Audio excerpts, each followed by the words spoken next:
আমি আবার ভাইরাল হতে চাই। আমি হর্নি হতে চাই। আমাকে হর্নি হর্নি যেন লাগে।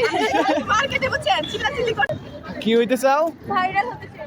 আমাহি বেবি আলাই খাইছে রে সামনে বসাইয়া আমার বেবি আলাই খাইছে রে সামনে বসাইয়া বারে বারে ব্রেক করে বারে বারে বেরে করে নরম জায়গা পাইয়া রে সামনে বসাইয়া আমায় বেবি আলাই খাইছে রে সামনে বসাইয়া। আমার অন্য গান গা। অন্য গান। আমি পারিনি। এই না আমি দুই হাত এই সুন্দর গানটা সুন্দর ছিল। দুই হাতে এটা গাই। আমি পারিনি